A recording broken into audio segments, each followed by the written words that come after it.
Everyone to the afternoon session. We'll have two talks, the first of which will be given by Professor Rajdeep Sensarma from TIFR Mumbai, and he will talk about entanglement entropy and correlation functions in many body systems. Thank you, Shravan, and thank you to the organizers for giving me this opportunity to speak in this conference. So I'm going to tell you a little bit about our work on entanglement entropy, how to calculate entanglement entropy, and how to relate them to correlation functions in generic many-body systems. Interacting and non-interacting is, of course, known. Non-interacting is, of course, known for a while. We will try to make some connections between entanglement and correlations in interacting systems. And we will see where that leads us to.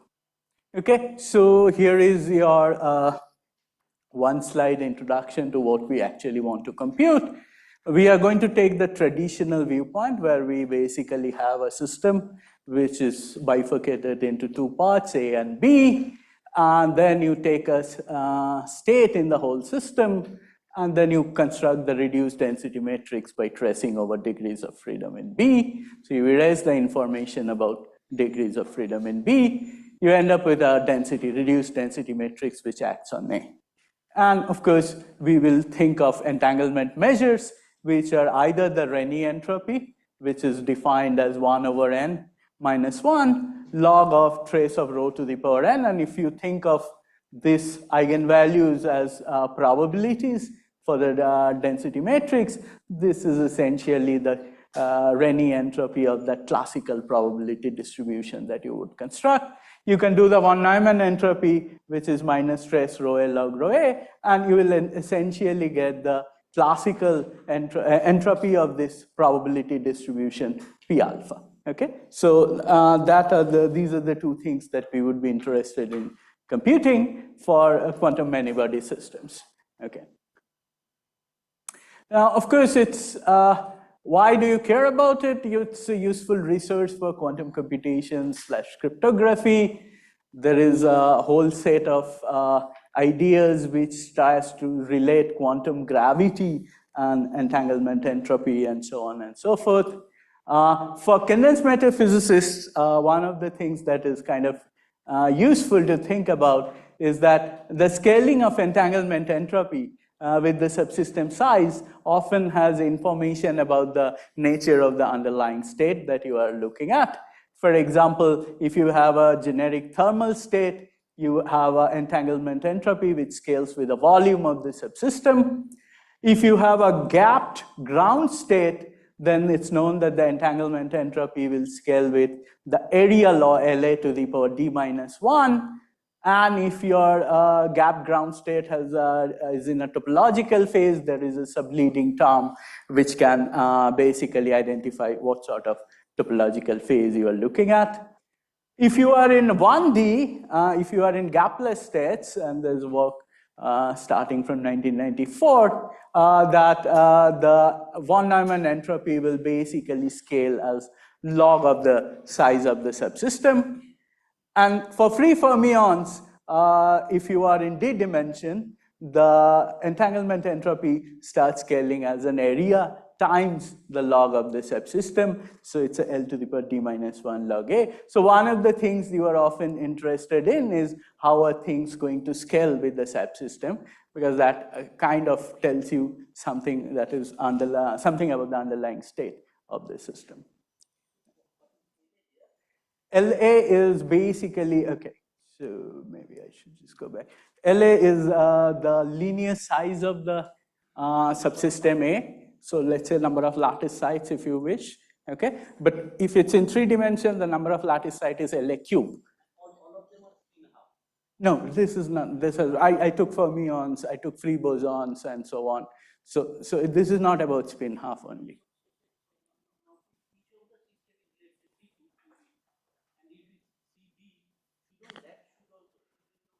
So you can, for example, take bosons, right? And bosons have an infinite Hilbert space on each side if you want to think in that language. But if you look at the ground state entanglement entropy of a boson, for example, it just shows the area law. It scales with the cutoff, which effectively then gives you some inverse lattice spacing. So you would have to put a cutoff in a continuum theory to define it carefully, and that effectively gives you a effective ladder spacing, okay? So it will scale, when I say L to the power D, it will be L over A, if you wish. But it does not depend on, and the answers are different for bosons and fermions, but you can compute. It doesn't have to be spin half on each side. Okay. So, of course, you also know that when you go to dynamics, entanglement entropy has played a very important role. We can talk about thermalization or lack of thermalization, and which also often leads us to talk about entanglement entropy of excited states. And if you get excited states which have low entanglement entropy, you can form some roots to prevent thermalization or delay thermalization in some way. That comes out in the case of quantum scars. You can talk about Hilbert space fragmentation. I'm guessing Krishnendu will talk about a bit of this. We can talk about measurement-induced phase transitions, where you keep measuring the system and then you look for how the entanglement changes as a function of maybe rate of your measurement and so on and so forth. And in general, there are a lot of work which talks about how entanglement grows in a system and how you relate it to quantum chaos. So the point is that all I'm trying to say is that in the end, there are multiple things where calculating entanglement in a many-body system, and if you know spatially how to do its dynamics, would be useful for you. And so that brings me to my outline.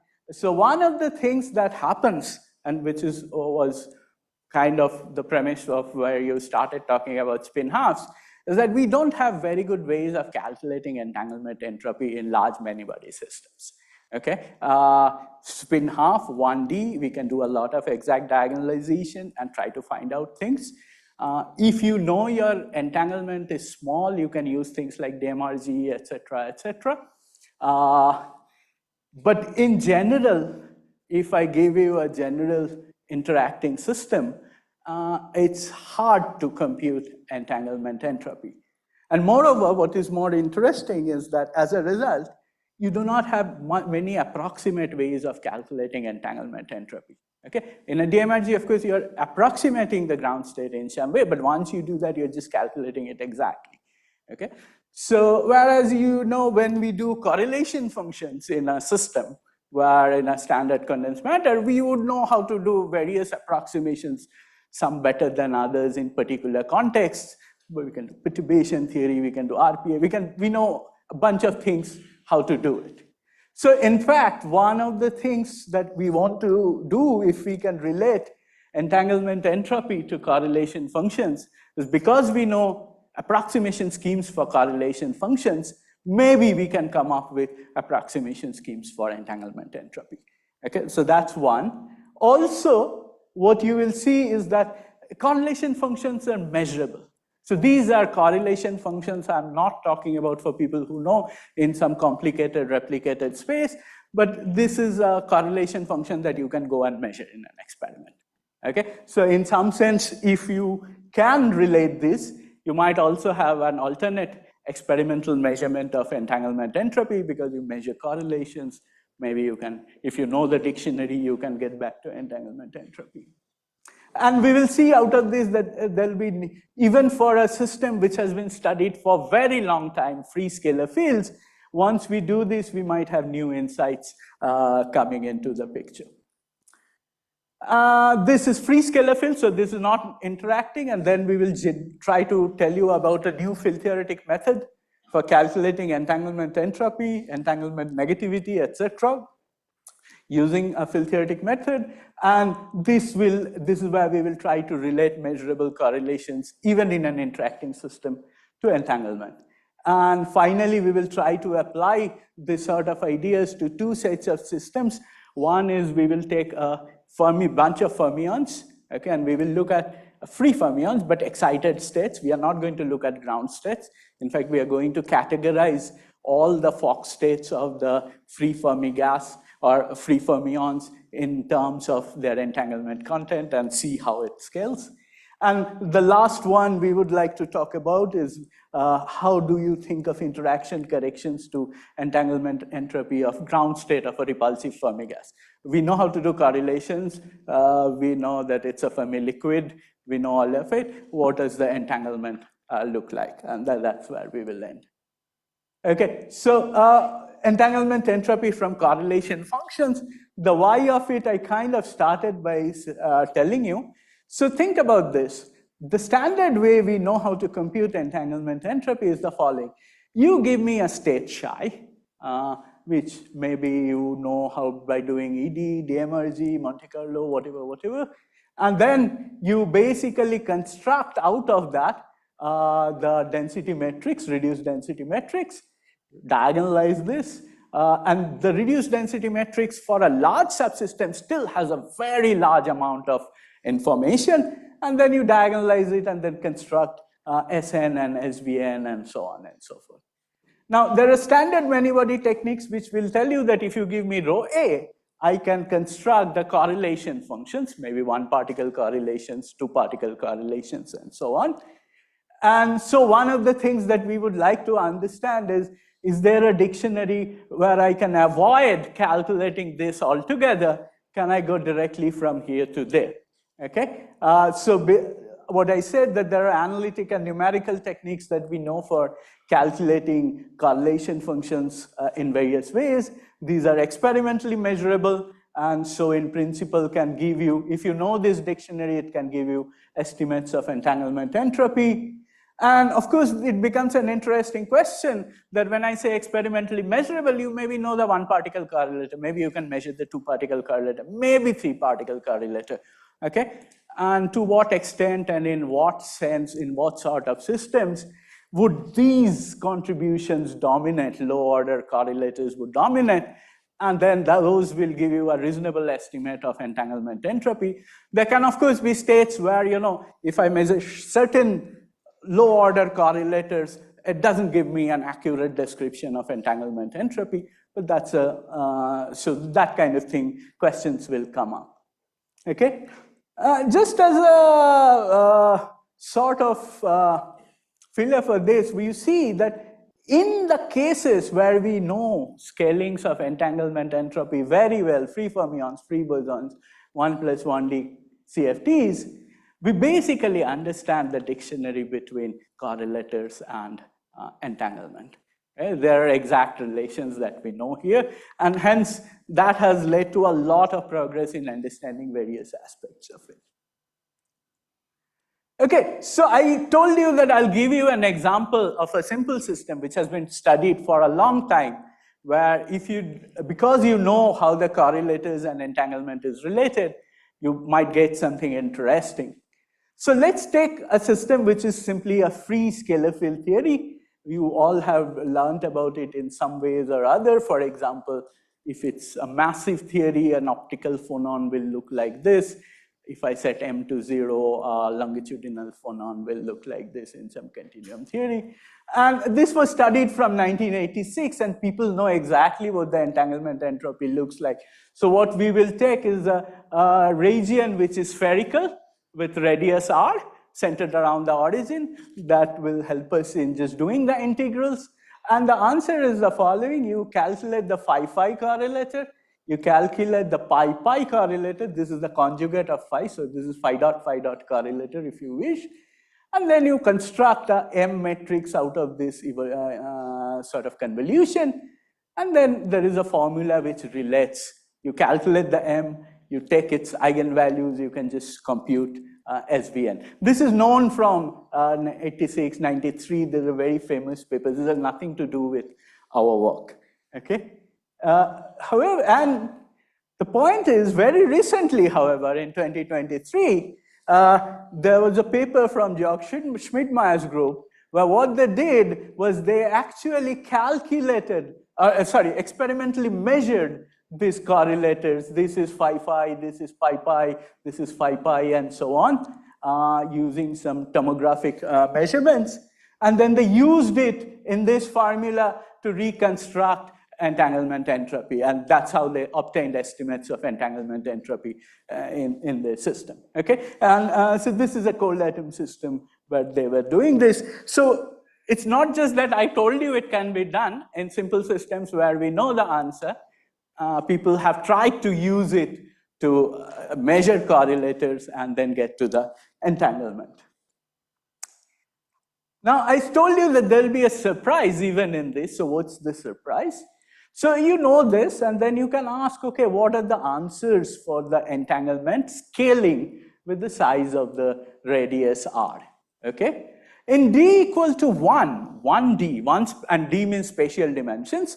So in one spatial dimension, there's famous CFT answers that if you are massless, which means you're a critical theory, the entanglement entropy scales with log of lambda r. This lambda is the cutoff, or 1 over lambda is the lattice spacing, whichever way you, and with an universal number 1/6, which you can compute out of some CFTs and so on. And if you are massive, which means you have a gap ground state, this is an area law, so SVN is constant. In 1D, area law would just means it doesn't scale with R. Now you go to d greater than 1, and this is already, but again, this is also known, this is not, I mean, I'm just quoting this because this graph is from a paper that we wrote, but this has been known from, you know, maybe Srednicki, early, and even Bombelli and others, that if you go to d greater than 1 and look at the ground state, both the massless and the massive theories show the same scaling. Both have area law scaling. So what is weird is that in 1D, you have a clear signature of your massless modes or gapless modes in terms of this log, but in a higher dimension, for example, you cannot distinguish a gapless versus a gapped bosonic system by just looking at the entanglement entropy. So it seems as if there's no signature of the low energy physics. And if you are worried about coefficient, the coefficients are completely non-universal. They depend on regularization, all sorts of things. So there's no universality in d greater than 1 when you look at this. Rajdeep, just one question. So is there any signature in subleading terms? There is a signature in the subleading terms here, but nothing in the leading term, whereas here you do see something in the leading term, okay? And I'm going to, so yeah. However, if I take a rotationally invariant system, all my correlators decompose into angular momentum channel. It's a good quantum number. And so does my SVN, because it will just be sum over the SVN each angular momentum channel. So it can be done in 2 and 3D. And this is what we looked at with my student Mrinal Sharkar and Sharanya Moitra. What happens is if you take the massless theory, this is what happens. You see that SVN is kind of suppressed for lambda r over L much, much less than 1. It's very small. And then it picks up, and this is for different L. What you see is essentially SL behaves as 1/6 log lambda r over 2L. So if you do go back to angular momentum, resolve the entanglement entropy, you do get back the signature of this massless modes, but with a catch that it is not log lambda r, but log lambda r over 2L, okay? And if you are, and that's what goes on all the way. If you are massive, what will happen is you will basically get suppression for lambda r over 2L less than, much, much less than 1. Then you kind of see this log till you hit the correlation length scale. And then, of course, you realize that the system is gap, and you just go to a constant. So in principle, if instead of SVN, if you looked at L decomposed SVN, even in higher dimensions, you should be able to distinguish between gapless and gapped systems in this case, okay? So that's one of the new insights, yes? Yes, so the M correlator will itself look like sum over L ML. And then everything is just block diagonal in L. You're looking for its eigenvalues. So you will basically get an SVN of L where you can just replace M by ML in that formula. And then there'll be sums like that. Okay, so that's what happens.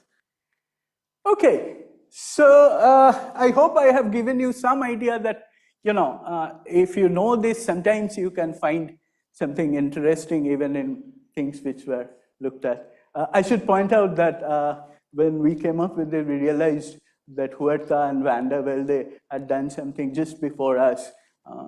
It's a question of people in string theory community. We were not quite aware of their but they also have very similar results from us doing it in a slightly different way.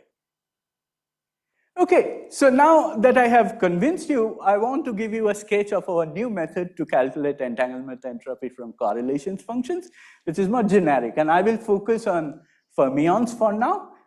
There are similar constructions for bosons and so on. Okay, so what we will do is the following, and this is a sketch. Instead of a density, so instead of a state, we'll start with a density matrix. Of course, if you have a pure state, you can still write it as a density matrix. Every density matrix can be converted into what is called its Wigner characteristic function, which is just trace of rho times the displacement operator. Okay, and these are fermionic displacement operators, so zetas are Grassmann. And this was known in, from Glauber and Cahill's work in 1999. Okay, and similar things, of course, have been done for single particles in Wigner's famous work in 1932, for boson modes again in 1969. This was part of the famous Glauber paper, which partly got him his Nobel Prize. Okay, now the most interesting part is you don't want rho, you want rho A, and the simplest thing is, okay, how do I calculate a Wigner function of rho A? You simply basically let the support of dA only remain in A. Why? Because rho A is trace over B rho. Okay, you anyway have a trace. So over B there's nothing, identity. Over A there is dA, and you would basically end up getting this. So this is the nice thing that you can write it as a trace over everything, because that's usually one of the hard things where you have to worry about A and B sublattice.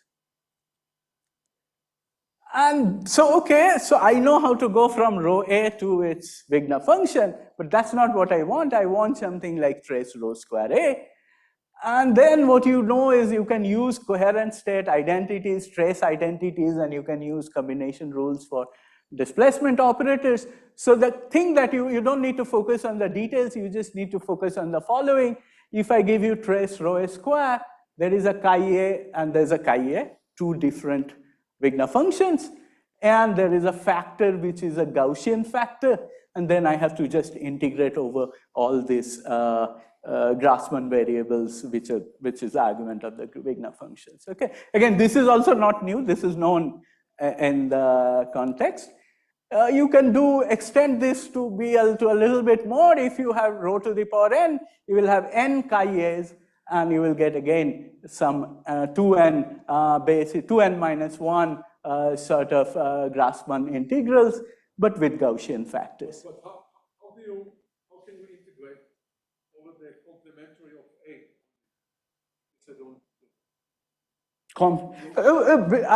So I'm just trying to tell you, I have not shown you that.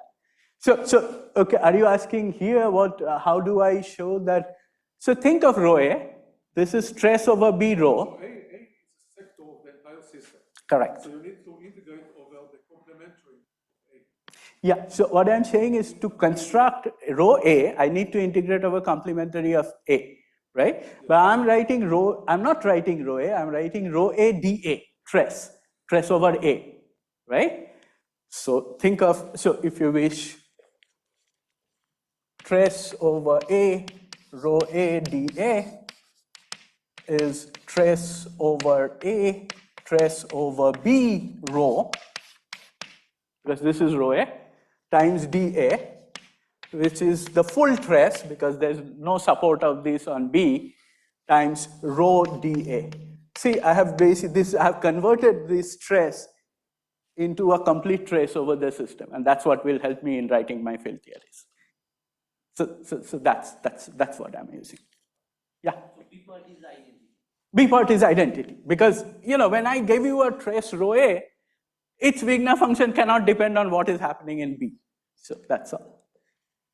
This is quite consistent in continuous Yeah, yeah, yeah. So, but rho A and rho B are spatial. Spatial? It's like, A and B are different spatial regions, yes. but when you are converting it into the Wigner function mode, they will set it out into collective modes. That is, when I do trace of this is an identity, it has nothing to do with what kind of rho A I have. Of course, that will give you, of course, things will talk to each other, that will give you entanglement, right? If things were always product, nothing would, there will be no entanglement, right? That's fine. I mean, writing the displacement operator this way is very intuitive if you have many modes and you're just choosing certain modes. Yes. I'm just saying. I'm saying for each X in A, if you wish, you can write lattices. Huh? All of these modes could be defined in both A and B. I'm not saying these are eigenmodes. I have just put a Grassmann number for each X. This is not a field, by the way. This is not equivalent. Remember, zeta is coupling to C dagger X. This is your operator. This is a well-defined local operator. And this is just a Grassmann variable, a source field if you wish to think of it in that way. Okay, so I'm basically, in fact, writing some sources, but sources are only in subregion A, and there are no sources in B, if you wish to think in that way.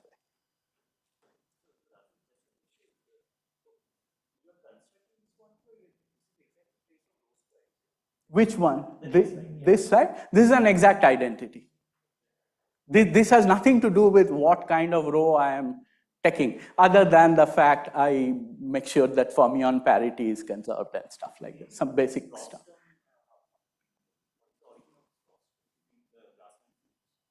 Oh, that comes because when you have a D of alpha, D of beta, you want to write it as D of alpha plus beta, usually you get extra Gaussian factors. It's basically combination rules for displacement operators that give you this sort of answers. Okay, so our main goal is that I have n chi's, I have some Gaussian factor, and I have some complicated integrals to do. And these are over things only in subsystem A. Okay, and if you are interested, this I has something interesting. It's basically the completely antisymmetric matrix 1 minus 1, 1 minus 1, 1 minus 1. But okay, that's a detail. So the question, of course, is how do we calculate chi A? Okay, maybe I can do the integrals if I know chi A. How do we calculate chi A? And what is PA? What is curly PA in the? Oh, PA is just a projector onto the subsystem A. So it's one identity when I am lying in the subsystem A and 0 when I am lying in B. Okay. Psi matrices are exactly what Pixel and others use for. This Yeah. I matrices, yes, I believe so. But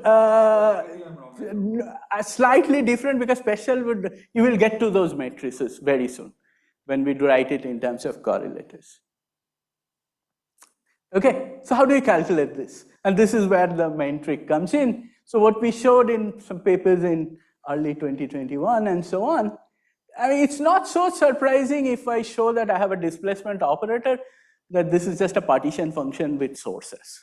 Okay, there are some technical issues about normal ordering and so on. Let me not go into details. For those who are interested, I can talk in detail.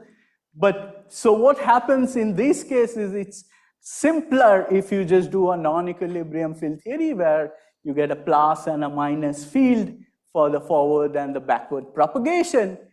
And then you can show in this case that chi A is a Keldysh partition function. And in presence of sources, the zetas become sources. These are sources which are only turned on in subsystem A. They are 0 in subsystem B. And they are turned on only at the time at which you are trying to measure the entanglement.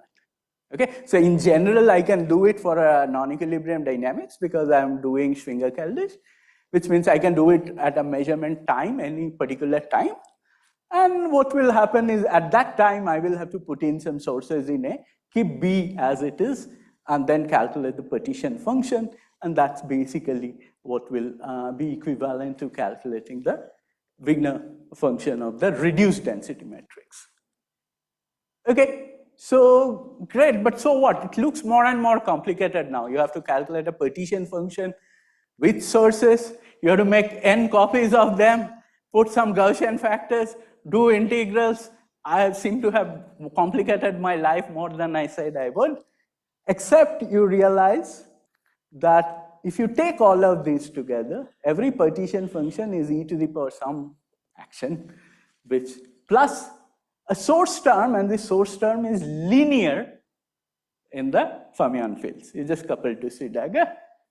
Here you have an extra Gaussian factor. So if you ask what are the integrals doing, they have a Gaussian factor and a linear factor. So they're all Gaussian integrals, which means although I wrote it like this to get some advantage, I can actually do the integrals analytically and not wait for actually do a calculating partition function in presence of sources. And the answer that I will get is I will basically just get n replicas from this, independent replicas. And there is an extra piece which is now coming from this and that. It's a quadratic term in the fermions, and this will basically couple the replicas. Okay, and of course, this is what we call the entanglement action. For example, if I set SE to 0, the entanglement answers will be 0. So this is the one that is generating entanglement. The nice thing is, people know how to do it in field theory, but with some complicated boundary conditions. We have replaced the boundary conditions by some quadratic pieces in the field theory, so which is usually easier to handle than more complicated boundary conditions. This term is creating that. So, yeah. This is basically playing that role, and this is basically giving rise to the fact that I have to put n copies, row A, and take trace, and so on. So that's basically this space. So when in the field theory case where there can be boundary conditions, those can be implemented as local additional source terms in your action. Yes, but not quite, because if you think of implementing delta functions as integrals, when I do that integrals back, I will get back delta functions. This is slightly different because I've done those integrals and I'm not left with any boundary condition. Unless I do some steps in between, which I don't know how I will do. But just saying a delta function, let's implement it by a path integral.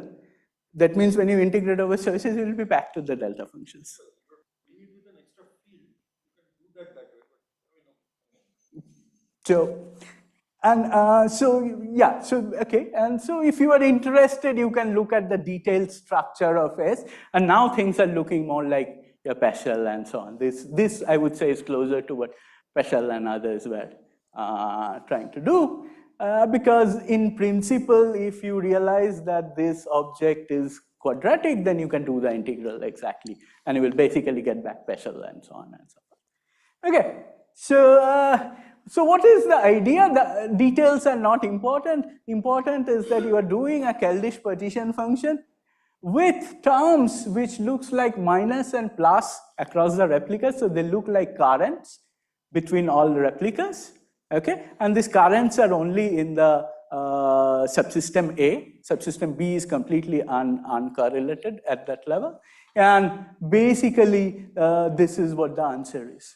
Okay, so the full answer of your entanglement entropy, nth order Renyi entropy, put n replicas, put currents between the replicas locally at each site, but across replicas, inter-replica currents, and calculate the partition function or the free energy as you would like to do. Okay, so there is a little bit of difference between, as Krishnendu was pointing out, what people usually do with boundary conditions and the structure that we get. So we basically get currents between replicas, and as a result, we get expansion in standard. So here what happens is when you do your expansions, you get answers in terms of correlators in this with this complicated boundary condition. What we can show is that each sort of Wigner function was defined on only one sheet, and it was a partition function with some bunch of sources, which means you can always expand it in terms of the usual correlators. And so you have an expansion which you can write down in terms of experimentally measurable correlators, which has nothing to do with this. So maybe what I can do is I can skip. So idea is that you can rewrite this, sorry. So let's now, maybe we skip this over. You can recast it into various kinds of Feynman diagrams. Some parts you can evaluate exactly, and so on and so forth. So in general, the question would be that if you have a few particle correlators, each of these depends only on the one. This depends on one particle, this depends on two. Can you truncate this series in some reasonable way, and so on and so forth. Let's forget about this. Let me not go into the details, but let me just say that if you have a density matrix on the big thing, entanglement entropy is not usually a good measure, but you can define something called entanglement negativity, where you take the B, and in this B you put a time reversal operator on. So it's a partial time reversal on the full density matrix. In B you do a time reversal, in A you keep it as it is. And without going into all of the details, the story is you can still write it as an extra quadratic piece. Now the negativity action is slightly more complicated. In A, you get back what you had earlier with the same kind of current structure. In B, you get this weird alternating matrix, but if you look at it, you will realize this is just the inverse of this. So essentially, by time reversing, you just get the inverse matrix on B and the same matrix on A. So I'm not going to go into details, but the point is you can do same things for negativity and so on. Okay, so maybe let me take a few slides to basically tell you what we get out of all these things. So we know, for example, that if I take free Fermi gas and ground state, I get a log KFR or an area times log KFR. And what I can now do is, however, I can say I'm in 1D. I want to look at any momentum Fock state. Okay, and any momentum Fock state, let's say maybe with a fixed density. So in general, such a state will have occupation number of 1, 0, 1, 0, 1, 0, 1, 0. So this, for example, is a Fock state of 1D fermions with 10 contiguous blocks of nk equal to 1. Okay? And what we could do is we can calculate both the entanglement entropy and the negativity of these states using our formalism. And this is what we see. Okay, so this is basically, okay, so one of the things that is known is that there are some states which show volume law. There are some states which show log entanglement entropy. This is known from other numerical calculations. What we have been able to do is categorize what those states are. Which states are log and which states are, let's say, volume law. Okay, so what we see here is that this is something, what is important is you look at the momentum distribution and how many blocks you have. It does not matter how big each block is. Of course, you don't want to take blocks of order 1, but modulo that, it does not matter how big blocks are. What is the distance between them? Again, as long as the distances are not order 1, it doesn't matter. All it matters is how many such blocks you have. And this is a non-trivial answer, that the answer seems to be the essential answer for, so this is for NB equal to 10. This you see is, the blue is negativity, the red is entanglement entropy, and you see the standard log scaling multiplied by NB. So it's as if each one has its own, Fermi C, and you just added the entanglement entropy of this. Now this shaded region is telling you that this is true for the leading order answer. If you look at the subleading, there's a lot of variation between different states. So the statement that I'm making that only the number of blocks matter is true for the leading order answer and not for the subleading order. Okay, however, if you make NB very large, you see that you basically get a linear scaling with the subsystem. Okay, so what we find from doing this carefully is that when NB, number of blocks, is much smaller than the size of your subsystem, the same state is critical, it will show log. If NB is much, much larger than the size of your subsystem, you will basically see a volume law entanglement entropy.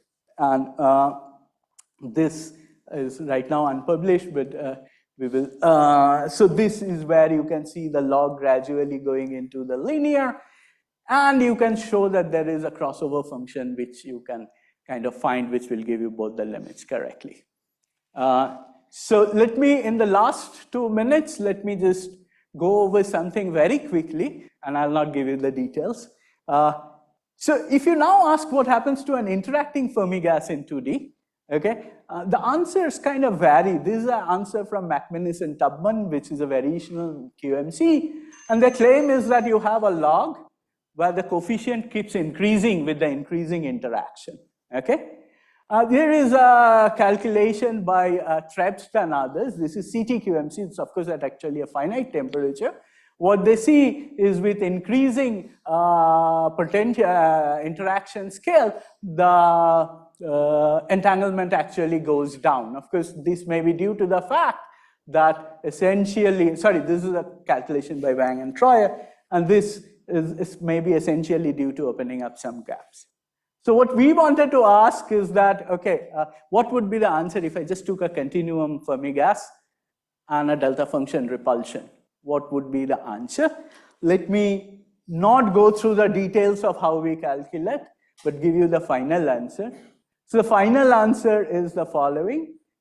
We find, after doing calculations in perturbation theory, we find that S2 has a KFR log KFR, but a coefficient which now varies with G square and which actually increases with G square, with a coefficient that we can figure out by fitting to be around 0.5 and so on. Okay, so this is, we believe, is the first continuum calculation of the standard Fermi liquid within a perturbation theory. What happens to the entanglement entropy as a function of interaction? And the point is, I'm just calculating this as some complicated bunch of integrals. So I am not actually putting different G and trying to fit. I'm just asking G square, what is the coefficient and how does it scale? Okay, so maybe I can stop here. Let's not get into this. These are the collaborators who have done most of the work. Sharanno Mitra was doing all the work on interacting Fermi gas. Mrinal Sharkar did the work on the scalar field theory. And Ahana Chakrabarti, who is now at LSU, is a faculty at LSU, started all this project by starting the formalism and stuff like that. Okay, so maybe I will just put up the summary and take your questions because I guess I'm out of time.